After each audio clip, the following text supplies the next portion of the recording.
दिल्ली की बात खबर राजस्थान से है। अब लव जिहाद या धर्मांतरण के मकसद से शादी करने पर 10 साल तक की सजा हो सकती है। वहीं इच्छा से धर्म परिवर्तन करने पर कलेक्टर को 2 महीने पहले जानकारी देनी होगी। और इतना ही नहीं, धर्मांतरण के मकसद से किया गया विवाह अपराध माना जाएगा। The Rajasthan prohibition of unlawful conversion of religion bill 2024 को कैबिनेट से मंजूरी मिल चुकी है और इसके बाद अब विधानसभा में इसे पेश किया जाएगा। विधानसभा में पारित होते ही यह कानून बन जाएगा और इस कानून के बनने के बाद कोई भी शख्स या संस्था धोखाधड़ी या फिर बलपूर्वक या अनुचित प्रभाव से धर्म परिवर्तन नहीं करवा पाएगा। और अगर कोई धर्म परिवर्तन के मकसद से विवाह करता है तो पारिवारिक न्यायालय उसे अमान्य घोषित कर सकता है।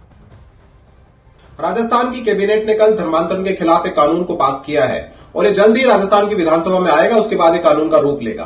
राजस्थान में जिस तरीके के मामले सामने आ रहे होते हैं, खासतौर पर ट्राइबल एरिया में जिस तरीके से हमारे जनजाति बहुल क्षेत्र में कुछ लोग धर्म परिवर्तन का एक अभियान चला रहे थे पिछले कुछ वर्षों से, उसके खिलाफ एक सख्त कानून राजस्थान की सरकार ने बनाने की तैयारी की है और उसमें ऐसे कठोर प्रावधान किए हैं जो इस कानून के तहत ऐसे कृत्यों को रोकने का काम करेगा। मुख्यमंत्री भजनलाल जी की अध्यक्षता में कैबिनेट में 9 नीतियों को लेकर प्रस्ताव मंजूर किए गए हैं।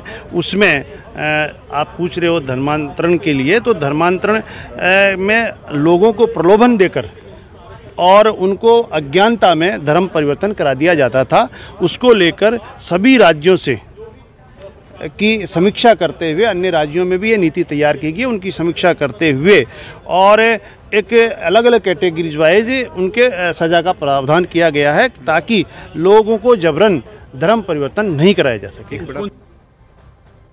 कम से कम 1 वर्ष, अधिक से अधिक 5 वर्ष, और कोई समूह के रूप में करवाता है तो कम से कम 2 वर्ष और अधिक से 7 वर्ष, और कोई अधिक बार करवाता है, दूसरी बार कोई रिपीट करता है तो डबल प्रावधान है। पहली बार 15,000 का जुर्माना, दूसरी बार 25,000 का जुर्माना है और तीसरी बार है तो 5 लाख का जुर्माना। सर, इसमें लव जिहाद को लेकर भी आप लोगों ने लव जिहाद अलग से कोई डिफाइन नहीं है। अगर कोई जबरदस्ती लव जिहाद के नाम से, लिव इन रिलेशन के नाम से उसको प्रलोभन देकर धर्म परिवर्तन करवाता है तो उसकी डेफिनेशन में आएगा।